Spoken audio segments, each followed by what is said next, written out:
Shalom, puji nama Tuhan. Senang sekali bisa menjumpai saudara di program acara Renungan Singkat GRM. Dan tema hari ini yaitu Manusia Allah. Saya ambil renungan hari ini dari Kitab Mazmur 8 ayat 3 sampai dengan 6. Demikianlah bunyi firman Tuhan.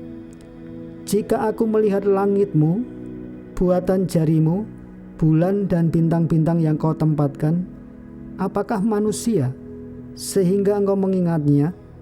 Apakah anak manusia sehingga engkau mengindahkannya? Namun engkau telah membuatnya hampir sama seperti Allah dan telah memahkotainya dengan kemuliaan dan hormat. Engkau membuat dia berkuasa atas buatan tanganmu.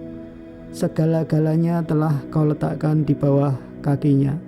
Puji nama Tuhan, saudaraku.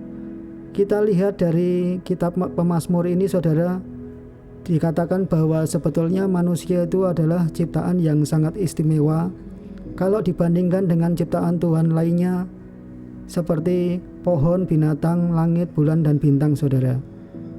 Dikatakan pemazmur ini mengatakan membandingkan manusia itu ketika dia melihat langit, ya saudara, di mana di dalam langit itu ada bulan dan bintang-bintang yang ditempatkan Tuhan. Kemudian dari kata-kata ini dia membawa kepada perenungan. Kenapa Tuhan bisa sampai memilih manusia di bumi?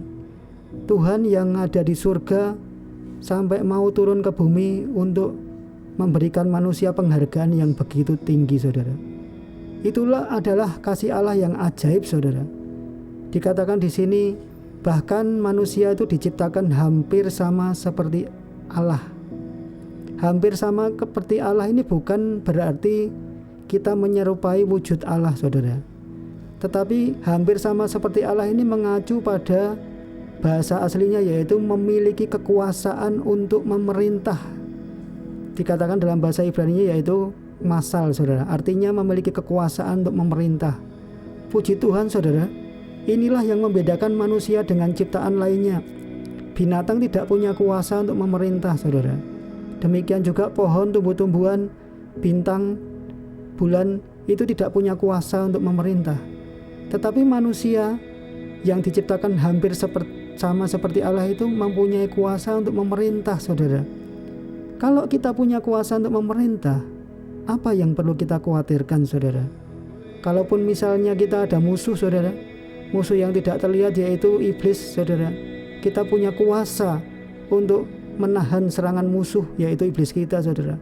Bahkan untuk menyerang kuasa itu, saudara, kita punya kuasa untuk memerintah sehingga kita menjadi anak-anak Allah yang penuh dengan kemenangan.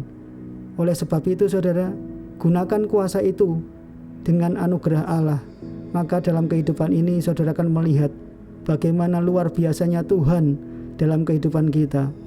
Dan dikatakan ayat 6, namun engkau membuatnya hampir sama seperti Allah dan telah memahkotainya dengan kemuliaan dan hormat.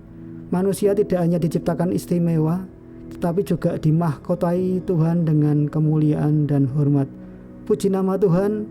Kiranya renungan singkat ini memberi kekuatan buat saudara yang mendengarkannya. Terima kasih sudah setia mendengarkan channel ini. Tuhan Yesus memberkati.